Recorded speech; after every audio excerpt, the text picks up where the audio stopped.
Saya dikasih waktu untuk mengiyakan ya atau tidak 30 menit lah. Ekspresi pertamanya gimana, Mas? Ya kaget lah Mas, ya tetap mungkin ke depan saya nggak banyak bangun infrastruktur, tapi kita akan bangun manusianya. Kenapa nih pemuda-pemuda kita nih sukanya parkir? Saya pengen angka kemiskinan turun. KPI kerja saya itu. Angka kemiskinannya dari sekarang 8,14 bisa turun. Ini saya ekstrimnya ya. Pelatihan upgrading itu bukan untuk warganya, bahkan untuk ASN yang harus di-upgrading gitu.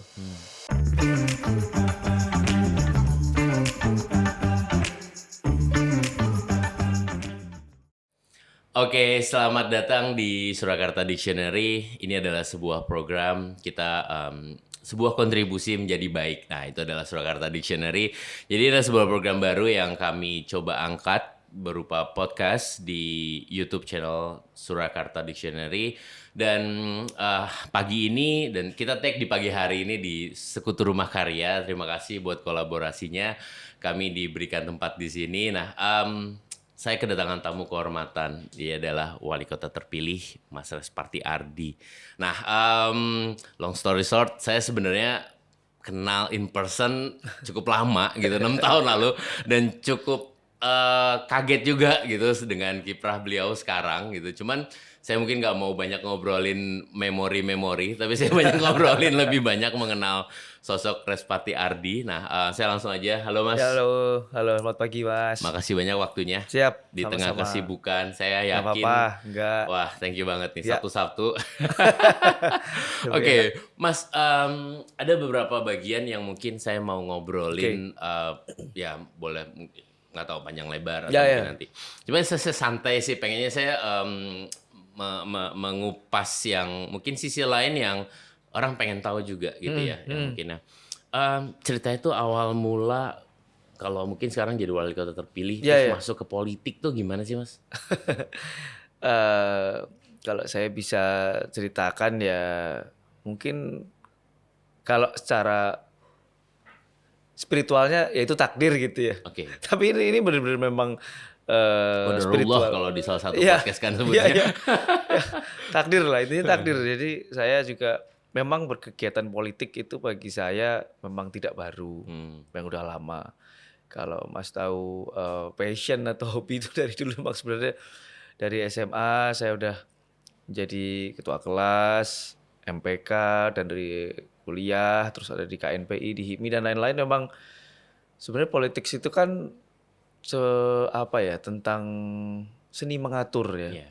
Seni mengatur, seni bersosial dan lain-lain. Jadi jalan memang waktu itu saya menjadi chief of staff lah atau ketua tim sukses gitu, dan akhirnya malah saya yang ditugaskan gitu. Intinya seperti itu aja sih Mas. Jadi jalan terus tiba-tiba ada suatu momen yang memang saya harus ditugaskan untuk maju gitu. Iya. Karena udah passion, ya udahlah kita ambil aja lah. Saya nggak terlalu berpikir panjang. Ya udah kalau emang ini bagus, oke, saya bisa kontribusi lebih untuk kota. Ayolah gas gitu. Oke. Sesimpel itu Mas. Saya memang ya begitulah ceritanya.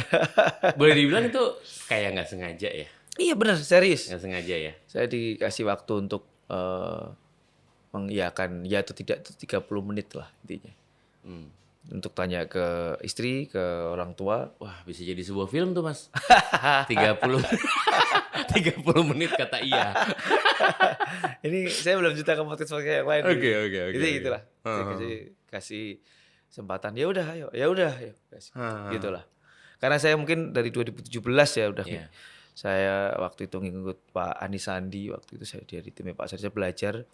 Dia campaign di Jakarta itu satu hari bisa 10 titik di Jakarta. Saya lihat manajemen campaign itu gimana kayak gitu. Ya kayak gitu, Mas. Mas Ardi kan pulang ke Solo 2019 ya, Mas? Ya. Pas sebelum pandemi kan persis kan? Ya pas sebenarnya itu masih bolak-balik sih Mas. Masih Saya Jakarta ya? Oh ya, saya pernah call waktu itu. Iya. Masih di salah satu law firm ya? Ya, saya masih ada law firm di Jakarta, tapi emang 2021 lah mulai saya stay di Solo. Bener-bener stay di Solo gitu. Kemudian gimana ceritanya memutuskan untuk aktif di kota Solo gitu? Ya, Karena enak di Jakarta, Mas. enggak lah, Jakarta nggak enak. Setuju. Masih, sorry ya Jakarta. Jadi emang Jakarta nggak enak. Saya itu memang gini, untuk menikmati kota Solo itu harus merantau. Betul. Saya merantau di Jakarta 2016-17 mulai itu saya di Tambun, di Cikarang, magang di Bekasi. Jadi nggak serta-merta ya Mas. Jadi kita memang di Jakarta, di sana terus akhirnya karena saya besar lahir kecil di Solo, ya tetap semua pengen balik ke Solo lagi. Iya. Dan keluarga saya tinggalkan di Solo, keluarga saya nggak sempet cari-cari rumah di Jakarta itu terus pengen bawa anak istri ke sana, berkarir di sini. Terus aku mikir lagi, enggak deh kayaknya tetap enak di Solo. Sama-sama Karta. Satu Sura, satu Iya bener. Wah iya itu bener juga ya. Iya. sama-sama kota kan. Karta kan kota Enggak, kan. tetap enak Surakarta. Iya. Berarti titik balik karir politik Mas Ardi itu waktu HIPMI. Ya. Itu HIPMI itu menjadi sebenarnya titik baliknya. bukan titik balik ya. HIPMI itu memang saya di HIPMI join di HIPMI itu 9 tahun nih sebelumnya. Oke. Udah meniti di HIPMI jadi anggota biasa, jadi ya sekretaris tukang isi buku tamu lah kalau di HIPMI gitu ya. Tim registrasi gitu ya. Ya, tim registrasi dari awal, dari bawah, submit dari awal 8 tahun terus jadi ketua itu. Jadi ketua jadi bisa kontribusi lebih ke teman-teman HIPMI. Nah, ini terus kemarin ditugaskan untuk kota ya berarti harus meninggalkan semua yang berhubungan dengan bisnis begitu. Oke. 30 menit penentuan iya dan tidak. Ya. Ekspresi pertamanya gimana Mas? Ya kaget lah Mas. Ya tetap. Ya gitu lah. Tapi ya udah gitu karena ya aku mikir satu aku mikirnya adalah aku udah ada pengalaman di manajemen campaign, aku udah ada pengalaman di situ dan how to govern-nya aku yakin dengan komunikasi politik dengan semuanya pasti akan oke gitu. Dan setelah merancang visi misi kita sesuaikan dengan RPJMD karena juga di KNPI, di HIPMI, di Solo itu waktu itu memang kita sering banget diundang ke kota untuk ikut musrenbang, musyawarah rencana bangun kota. Sering dengan bikin program dengan kepala dinas, dengan OPD. Jadi tidak asing lagi gitu sama rekan-rekan di pemerintahan. Gitu sih. Dan yang menarik kan waktu ketika saya ingat sih waktu HIPMI mau naik kan juga lawannya yang sekarang. Iya. itu mungkin ya mungkin kalau ada yang tahu inget gitu ya. Karena saya ngikutin sebuah plot twist. Iya, sebuah plot twist. Ya, makanya enggak saya ngikutin kebetulan gitu. Jadi karena itu malah justru mungkin kita bisa bisa sevisi, bisa menjalankan running kota. Betul. Kita jadi tahu strength and weakness-nya masing-masing. Jadi kita akan penebalannya di mana. Itu justru baik nanti untuk kota Solo. Ya, dan itu plot twist nggak cuma level atas ya. Level teman-teman inner circle. Oke. No, dari itu 30 menit pertama itu siapa Mas orang dikasih tahu ketika istri bilang lah Mas. Udah lah pasti istri anak itu pasti kan akan paling terdampak dulu lah. Iya. Ketika ya ayahnya masuk politik pasti istrinya juga harus sacrifice di politik mau nggak mau itu Mas. Oke. Setelah itu saya riset 426 titik berkeliling. Iya. Gimana manage waktunya tuh? Itu karena saya belajar dari Pak Sandi ya, belajar cara dia belusukan itu, cara dia memanage satu hari gitu. Ya semua apa di mobil Mas, makan, ganti baju, paling ya semua berbagai acara gitu. Pagi apa, siang apa, sore apa, berdasarkan research, mapping di mana kita harus turun, isunya apa. Semua saya by data, by research. Jadi saya nggak ngasal gitu. Ketika kita masuk ke RW apa, concernnya di situ apa, saya pelajari dulu. Ada key talking points yang harus kita bahas di ini. Ya semua tentang manajemen dan tentang data gitu. Iya, jadi betul. ketika itu bisa terangkum dengan baik, dengan timnya oke, ya itu kita bisa jalan. Dan yang menarik kan saya juga nonton di salah satu di channel lain gitu, Mas Ardi bilang, ya saya tuh mengenalkan diri satu persatu, terus ya itu kayak zikir aja. Gitu. Iya. Ingat nggak? Iya. Karena mana itu? Gak lupa itu. Jadi karena by data di awal top of mind ya, kalau kita di politik itu ada namanya top of mind. Itu di awal tuh kita masih popularity masih 0,5 saya. Iya. Itu saya sendiri. Dan pesat abis itu kan. 0,5. Jadi saya pikir ini kayak saya sales aja, mengenalkan diri one by one, hard selling kayak kita kalau sales. sales yang menawarkan produk itu kan langsung hard selling menawarkan gitu. Nah itu yang saya gunakan gitu. Ya, cuman cara pandangnya saya pribadi suka sih gitu. Karena kan biar gimana pun orang harus kenal. Iya dong. Ya, kita kan produknya. Iya produknya saya sendiri. Subjeknya adalah produknya kan. Ya ada tim pemenangan, tim kampanye ada itu ya itu tim marketing ya berarti ya. Tapi yang mau yang dijual saya, ide-ide saya, maksud gagasan saya yang mau dijual saya harus sampaikan langsung. Gitu. Ada nggak yang pas didatengin gitu, kayak biasanya orang soalnya, iki sopo tuh gitu. Oh sering. Oke Mas. Banyak di awal. Terus buat apa komenmu Mas? Gitu. Ya itu hal yang wajar dan normal gitu. Ketika saya jadi voters pun siapa nih gitu. Itu hal yang normal. Makanya saya selalu melihat POV dari voters. Ketika saya turun itu saya POV-nya bukan POV seorang Respati. Saya POV-nya seorang yang ini orang mau menentukan pilihan. Berarti saya harus gimana? Itu saya landasan berpikirnya begitu. Jadi ini ya. Jadi kita harus tahu. Kalau pengen dipilih tuh, kalau menurut dari POV dari ibu-ibu nih pengennya kayak gimana? Dari anak muda gimana? Pasti beda-beda. Currency setiap manusia itu pasti beda-beda. Nah itu yang kita harus pahami betul. Currency setiap orang. Balik ke mungkin rekam jejak ketika muda dalam berorganisasi gitu. Sebenarnya yang melatar belakangi menjadi tim sukses, kemudian serius untuk ngebangun kota Solo gitu. Terutama sekarang jadi wali kota terpilih gitu. Mungkin dulu kalau inget waktu SMP, SMA gitu, pernah ngomong mungkin lagi nongkrong sama temennya di zaman dulu kan lebih wedangan ya Mas ya, belum coffee shop ya. Iki aku tahun sakmene. Enggak lah. Enggak cuman yang udah pembahasan begitu biasanya lulus SMA. Udah pada keterima kuliah terus habis itu reunian ngerti enggak Mas? Habis lulus SMA setahun setelah lulus terus reunian habis buka puasa terus habis tarawih terus ngobrol nongkrong sama anak SMA gitu ya pernah. Sebenarnya pengen dadi opo gitu-gitu ya tetap. Ya politik seru sih politik ya. Iso dadi wali kota yo pengen sih gitu kan. Tapi enggak ada bayangan kayak road to wali kota sampai lulus kan enggak ada gitu. Jadi ya jabatan-jabatan segitu kan takdir aja. Jadi enggak bisa di-plan. Saya pikir oke lah jadi wali kota. Jadi wali kota gue piye kayak gitu-gitu. Ya hanya impian-impian anak muda, impian-impian anak SMA lulus tuh Mas tau lah impian-impian liarnya gitu. Ya pernah ada satu kayak aku nggak mau jadi legislatif, maunya apa ya nek politik ya eksekutif gitu-gitu lah. Itu obrolan anak SMA kayak gitu. Padahal bisa yudikatif juga bisa kan? Ya karena background hukum. Tapi kayaknya berat waktu itu enggak. Saya coba enggak ngelamar. Tapi saya pernah ngelamar CPNS. Saya pernah tuh ngelamar CPNS, saya tes CPNS di Bulungan di Jakarta dikumpulin satu stadion dengan pelamar kerja gitu di Kemenkumham itu.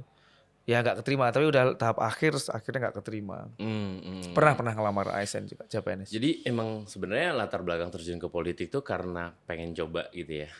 Karena keluarga sih. Karena keluarga juga ya betul. Jadi kalau ibu saya itu dan eyang itu sosialis ya. Jadi, eyang itu PNI lah kalau dulu zaman dulu. Marhen. Eyang dari ibu itu Marhen, kalau eyang dari ayah itu Serikat Dagang Islam lah yang batik gitu. Budi Mas ya? Ya dari Lawenan. Ya begitu. Jadi unik memang. Dari kurang lebih mungkin sekitar 4 bulan ya aktif berkampanye, artinya aktif untuk memperkenalkan diri dan lain-lain gitu ya. Ada nggak sih Mas? Mungkin kan Solo kalau menurut sudut pandang saya, Surakarta, kota Surakarta bisa shifting, berubah gitu. Tapi hal yang dari pribadi gitu ya, yang muncul ketika berkeliling, kayak saya harus bikin lebih nih, dari apa yang mungkin sudah dibangun di periode sebelum-sebelumnya gitu kan. Ya kalau Mas ingat kan emang tagline kita melanjutkan bahwa kemarin momentum sudah dibangun, sudah ini dan lain-lain. Saya selalu sampaikan ke depan ini sumber daya manusianya. SDM unggul yang mungkin bahasa normatifnya SDM unggul gitu ya. Itu memang harus kita concernnya ke sana Mas. Mungkin ke depan saya nggak banyak bangun infrastruktur tapi kita akan bangun manusianya. Jadi saya mikir semakin turun.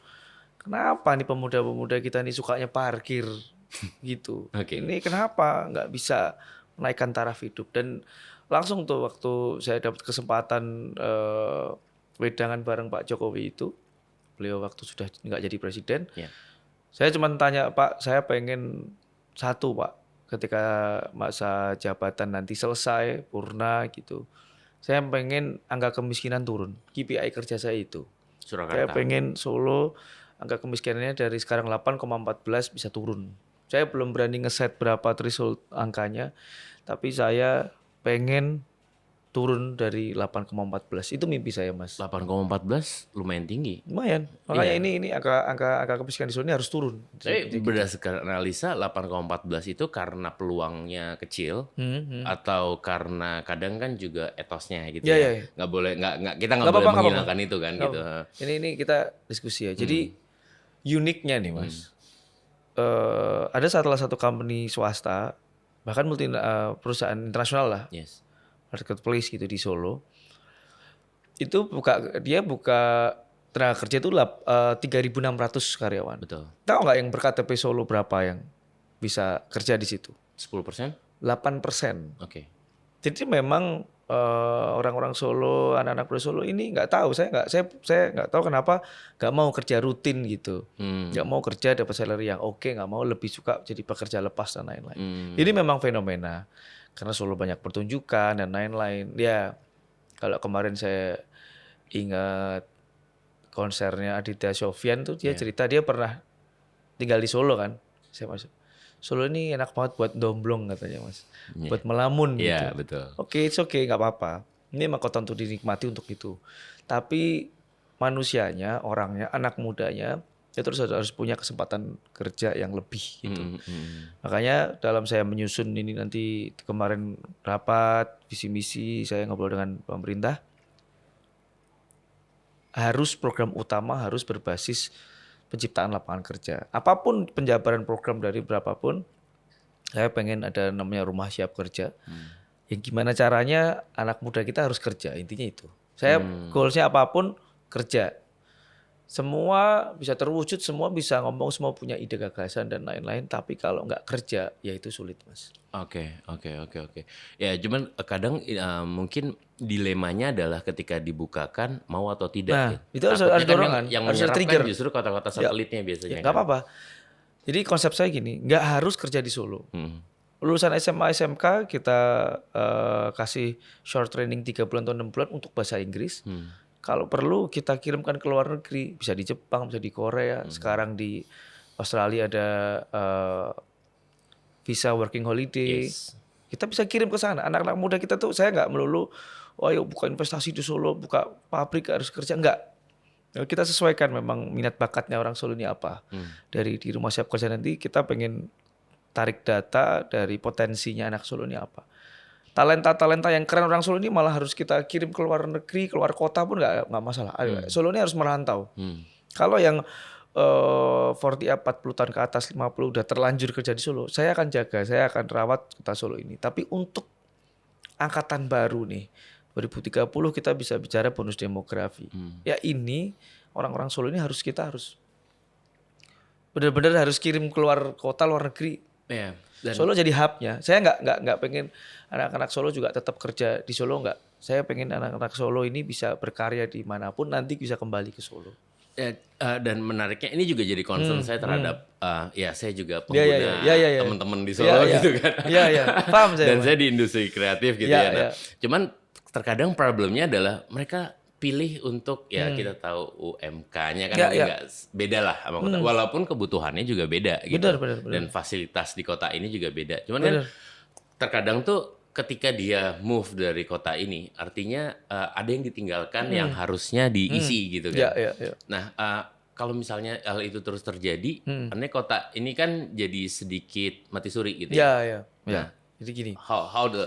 Bagaimana solusinya gitu Gini, maksudnya? konsepnya begini, Mas. Ketika kita ini salah satu case ya teman saya. Jadi dia lulus kuliah, dia nggak dapat kerjaan di sini dan dia kebanyakan adalah generasi sandwich. Yes. Dia menghidupi orang tua, menghidupi bawahnya. Ketika dia kerja ke Jepang, dia punya gaji fantastis 2 digit. Dia saving 3 tahun. Akhirnya bisa punya tabungan, kembali ke Solo dan dia buka usaha cucian mobil, ada yang buka laundry ada. Jadi akhirnya berkarya. Karena kenapa kita harus kirimkan anak-anak. Jadi tapi jangan beranggapan merantau itu selamanya. Oke. Jadi kayak di Jepang, di Korea, di Timur Tengah itu kerja itu kan by kontrak ya Mas, 3 tahun. Jadi dia udah tahu nih kalau kita saving sekian nanti di 3 tahun tuh kita punya berapa. Sehingga balik ke Solo dia bisa punya rumah, bisa mengangkat derajat kehidupan keluarganya, orang tuanya, adiknya, bisa menyekolahkan dan lain-lain. Konsepnya sederhana. Kalau memang kita mau di Solo aja dengan UMK segini, ya berat. Tapi kalau pengen ada lompatan, ya ayo. Tapi kalau pengen memang di Solo, ya kan kita jaga. Tapi saya dorongnya adalah supaya experience-nya lebih. Bukannya gimana-gimana. Saya butuh tim internal itu yang Jakarta, yang bekas orang kerja di Jakarta.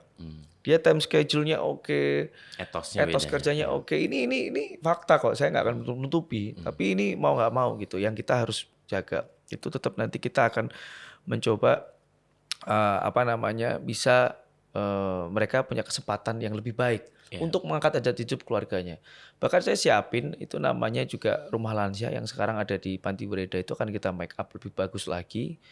Itu kalau ada anak muda produktif, memang orang tuanya lansia sedang ditungguin, saya siapin. Ini orang tua akan kita pindah ke rumah lansia, akan kita rawat dengan layanan yang bagus, yang sehat. Jadi sehingga kamu bisa merantau, bisa bekerja ke luar negeri. Bisa bebas dan kamu akan dapat salary yang oke. Ketika kamu balik di Solo, kamu sudah menjadi pendapatan dan knowledge yang luar biasa, kamu akan luar biasa di Solo. Iya, ya. Tapi memang itu jadi akarnya Solo ya. Artinya memang dari saya kecil waktu saya tinggal lama di luar, cuman saya pulang ke sini juga kasusnya kan kayak gitu. Sama kita kan? buang duit di sini gitu kan. Kita Juga gitu kan. Kita juga saya juga di Jakarta gitu. Tapi memang itu untuk diinstal ke teman-teman Solo itu penting, Mas. Iya sih. Ini memang bukan mungkin ya. Ini agak bahasanya kalau orang Jawa ngomong rekoso. Tapi saya yakin nanti di era 10 tahun, 20 tahun setelah kita sudah nggak menjabat lagi di Solo, saya yakin itu pasti akan works gitu. Saya punya mimpi itu gitu. Saya setuju sih Mas. Saya setuju banget dan saya juga dengar beberapa komentar atau diskusi Mas Ardi di beberapa interview lain juga. Saya sependapat dengan cara pandangnya gitu. Nah, cuman kadang di kepala saya pertanyaannya adalah ketika semuanya keluar, katakanlah biasanya talenta bagus talenta lah ya, istilahnya grade A-nya keluar. Sisanya kan grade B, grade C. How about the? Gini, nggak apa-apa. Jadi grade B, grade C ini kita ngomongin ya bahwa memang benar kemarin juga ada programnya Pak Prabowo Presiden itu ada sekolah unggulan. 1% dalam suatu popularitas itu pasti ada IQ yang genius, yang itu harus kita jalani. Dan ternyata benar, kita lihat kemarin di sekolah 1 SMP di Solo itu ada 200 siswa SMP se-Solo yang IQ-nya di atas 150. Itu menurutku wow. Dan ini orang-orang ini harus kita fasilitasi sampai dia bisa kerja di Harvard atau di Oxford lah, terserah lah. Tapi jangan lupa itu nanti program negara dia harus balik ke kota kelahirannya Solo untuk membangun lebih. Memang saya bilang ini tidak untuk dinikmati generasi milenial, tapi generasi Z dan generasi Alpha nanti akan menikmati. Untuk kelas yang grade generasi tadi. Sigma. Generasi Sigma seperti anak saya di sini. Saya berpikir nanti kayak kemarin saya coba melobi beberapa pengusaha di Jakarta, khususnya memang banyaknya di industri kreatif, IO dan lain-lain untuk lu bikin dong di Solo deh. Supaya apa gitu. Ya supaya bisa terinstal juga yang masih ada di Solo nih. Yang nggak mau merantau, emang nggak bisa merantau ya kita akan tetap fasilitasi. Kita udah ngitung, dia udah shake hand sama kita lah Mas. Sudah coba kita percontohan buka di Solo.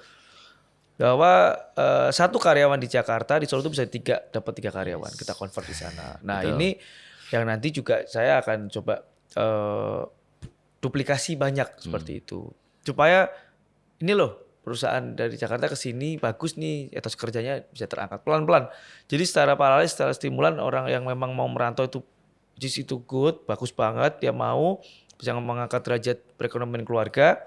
Yang akan tetap di Solo, kita juga siapin nanti ada usaha-usaha yang Solo yang mau masuk gitu untuk talenta-talentanya. Saya setuju Mas, dan belakangan pun juga kan banyak usaha rintisan gitu, startup gitu ya yang mulai dia base camp-nya tuh berada di Solo. Saya amatin dan kenal dengan orang-orang termasuk ex dari sana masuk tempat saya dan sebagainya gitu kan. Paling kan udah ada transformasi lah. Emang tadi benar jadi kayak kemarin yang saya upload di story saya pada orang, kebalik tuh Mas di Solo 7 juta, di Jakarta ini. Solo tuh 7 juta itu untuk level manager, Ya. bukan untuk first timer. Yes. Makanya itu saya tuh sampaikan ke teman-teman, yang penting itu CV kalian, experience kalian kerja di mana. Walaupun cuman working holiday 6 bulan aja di Australia, ketika balik sama yang lulusan Universitas PTN yang cum laude, kalau saya jadi business owner, saya ngambil yang Karena udah teruji. udah teruji, dia udah 6 bulan di Australia, dia sendiri udah gaji, berarti dia oke. Dan cara pandangnya udah beda. Beda daripada yang cum laude mau 400 aja IP-nya, saya nggak akan ambil. Tapi karena kita harus tahu bahwa negara ini tuh SDM-nya harus unggul. Jadi experience itu menjadi hal yang penting. Kita nggak memungkiri lah kalau fasilitas di luar negeri itu lebih bagus. Gitu. Nah dari Mas Ardi sendiri ngelihat, kan tadi mungkin di awal saya cerita bahwa Solo tuh shifting gitu ya. Ya. Perkembangan generasi mudanya, mudah lagi. Saya agak grogi nih.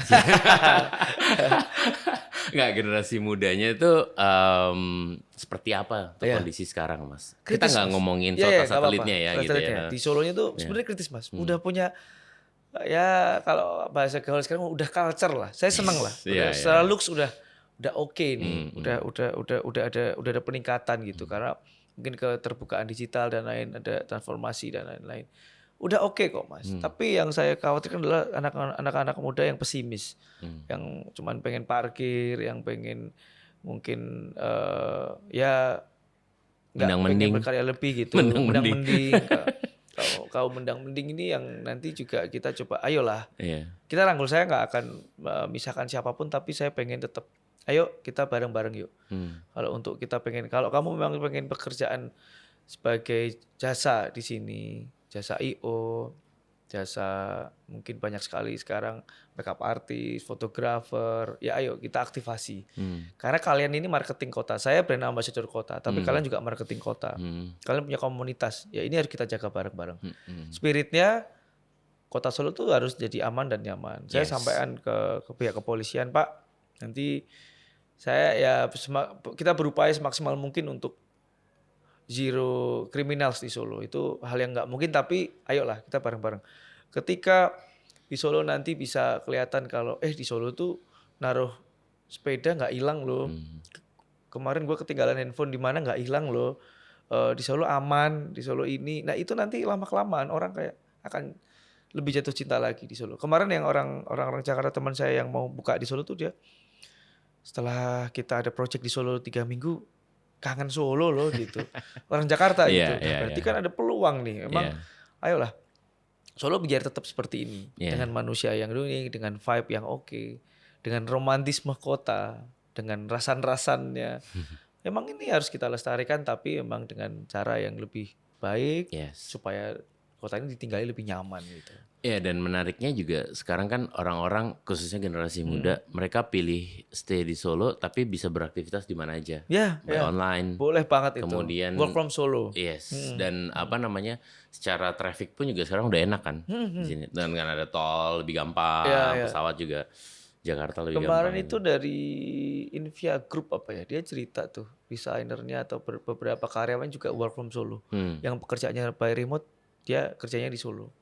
Nah, maksud saya itu kalau bisa duplikasi banyak orang nih, work from Solo ini harus kita gaungkan terus itu. Sebenarnya sektor krusial yang di Solo buat teman-teman generasi muda tuh lebih ke arah kreatif atau industri yang kalau old school lah boleh dibilang artinya dulu kita Solo garment dan kuliner dan lain-lain gitu. Sebenarnya kalau Mas Adis selama ini melihat, kebanyakan non formal sih. Non formal. Artinya harus ditingkatkan tuh.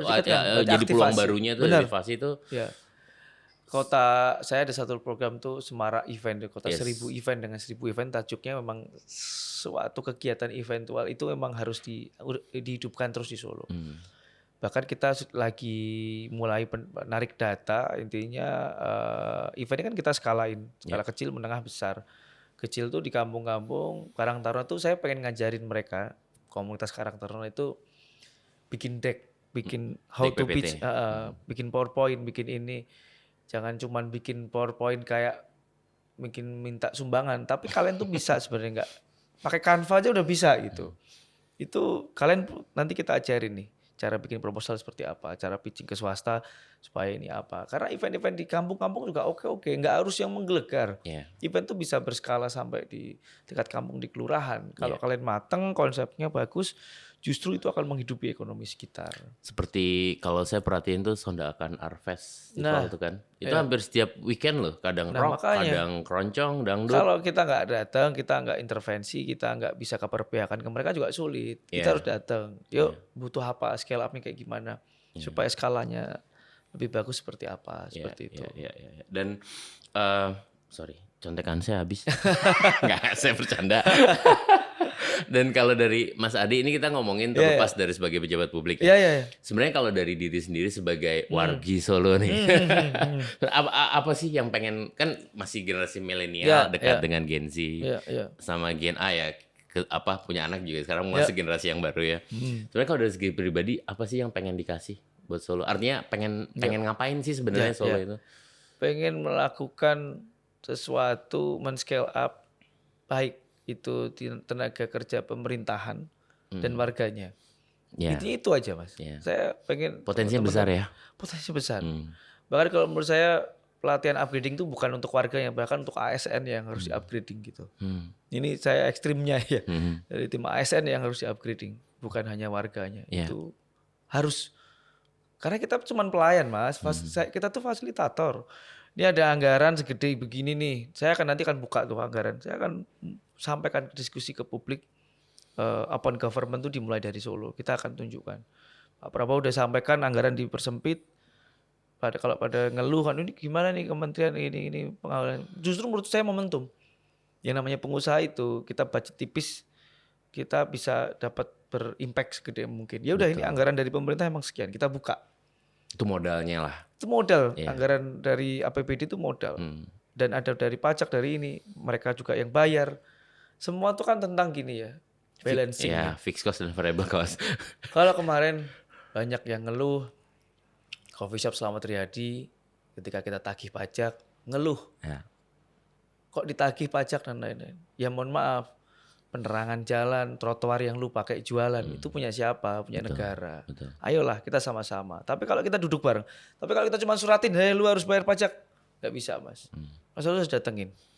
Ayo, kamu udah profit belum? Oh belum. Ya udah, kamu udah profit belum? Kita jalan lihat tuh kuliner udah 3 bulan, 6 bulan. Oh kalau udah sustain 6 bulan berarti lu udah profit. Oh yaudah, ayo. Ini kewajiban membayar. Benefitnya apa Pak buat saya? Ya kita nanti bantu promosi, trotoarnya kita rapiin, lampu nggak boleh mati. Ketika ada jalan berlubang kamu bisa request ke Pemkot. Jadi kita berbagi peran. Saya akan lebih open government. Semua akan keterlibatannya akan saya buka. Mimpi saya, semua orang punya mimpi tentang Solo, harus kita wujudkan bareng-bareng. Dan terutama mungkin keamanan dan kenyamanan berbisnis. Itu yang paling penting sih. Kalau buat business owner kan. Iya, ya business owner. Saya lagi buka tuh dari Jakarta, buka di situ terus ada pungli, ada apa, itu yang nggak boleh. Tiba-tiba suruh tutup gitu. Tutup itu kita inilah. Kalau sesuai regulasi. Setuju sih. Intinya harus orang luar kota yang ke Solo untuk bikin usaha atau untuk stay pun itu juga akan kita jamin. Kalau nggak jadi wali kota menjadi notaris. Oke, wedangan atau coffee shop? Wedangan. Oke, teh atau kopi? Kopi. Malam atau siang? Pagi. Nggak ada ya? Oh ya, malam atau pagi, sorry. Pagi atau malam? Pagi. Pagi, oke. Terakhir, tokoh pahlawan yang paling favorit? Soekarno. Oke. Mungkin kalau kita kilas balik lagi adalah Solo bukan kota yang besar. Butuh penyangga dan sekitarnya. Bagaimana Anda deals dengan mereka gitu? Tentunya semua punya concern masing-masing terhadap warganya. Justru Solo ini tempat untuk semua orang. Nggak hanya untuk warga Solo sendiri. Bahwa warga Solo juga nggak bisa hidup dengan warga lain, dengan kabupaten sekitar, dan kabupaten sekitar pun juga nggak bisa hidup tanpa Solo. Kalau kita lihat pedagang asongan, UMKM, dan lain-lain, itu banyak yang berKTP bukan Solo. Semua berjualan di Solo tapi memang KTP bukan Solo. Jadi sama-sama nih dengan kabupaten lain. Jadi menurut kami bisa komunikasi dengan kabupaten sekitar itu justru bagus. Ya saya tadi bilang sama kayak saya dengan wakil gitu. Strong and weakness-nya kita masing-masing apa? Ya kabupaten kota ayo kalau mau duduk bareng, strong and weakness kalian. Kalau kalian mau open government, saya tinggal lihat karena saya kan kewenangan cuma hanya di teritori Solo. Saya nggak bisa ikut campur kabupaten sekitar. Kabupaten sekitar yang mau open government kayak kami, ya ayo kita buka-bukaan strong and weakness, kelebihan kekurangan masing-masing dari kabupaten kota apa nih. Kayak Solo misalnya memang sempit, itu justru artnya, seninya menurut saya di situ. Ini kota ini nggak banyak punya space, ini harus gimana? Warganya harus kita lindungi seperti apa? Kita harus kerjasama dengan kabupaten sekitar seperti apa? Misalnya salah satu contoh saya, housing. Solo jangan maksa deh warga Solo kalau kita mau ada program perumahan, ada tiba-tiba ada apartemen rusun tinggi gitu, kita jangan maksa. Kita justru akan berkolaborasi dengan Kabupaten Karanganyar misalnya. Dia ada lahan di sana yang memang bisa dibuat housing. Ya kita akan kasihkan warga kita, ayo kalau kamu mau tinggal rumah di. Cuma pertanyaannya kan revenue-nya masuk ke kota lain. Itu kan untuk tinggalnya, tapi dia bekerja tetap di kota Solo kan. Tapi fair ya, artinya fair, revenue sebagian, let's say 30% dia, 70% jadi di housing mereka kota, pasti gitu akan ada UMKM yang hidup nih. Iya betul. Tapi ketika dia kerja, kan. apapun itu tetap di Solo, gitu. Jadi kalau menurut saya dia makan tetap jajan tetap di Solo. Kita dapat retribusi gede juga dari pajak makanan, dari pajak makanan hotel dan lain-lain. Ada reklame itu tetap di Solo dan lain-lain. Tetap menjadi konsentrasi. Jadi marwah kota Surakarta atau Solo sebagai hub kota Solo pasar gitu punya ya. soul. Menurut saya soul of Java ini ya di Solo lah. Soulnya di Solo gitu. Jadi ketika kalau malam tuh warganya 500.000 penduduk. Kalau siang tuh bisa 2 juta. Ini nggak apa-apa. Itu memang dinikmati gitu. Jadi kota ini nggak kota yang selfish, nggak kota yang egois. Justru kota yang terbuka untuk siapapun warga yang sekitar. Apapun untuk itu bisa interkoneksi. Yang nginepnya di Solo, kalau mau wisata alam keluar dari Solo, kayak gitu. Dan akhirnya semuanya kebagian. Ya kan? Artinya nggak serakah untuk diambil sendiri gitu. Saya yakini warga Solo ini juga nggak begitu. Bahwa kita juga butuh kerjasama dengan kabupaten kota lain gitu.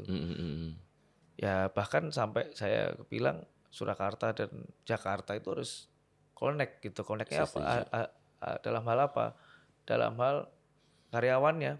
Itu kan kemarin kan pada bilang bahwa kalau di era saya dulu ya ada namanya PJKA. Pergi Jumat kembali Ahad gitu.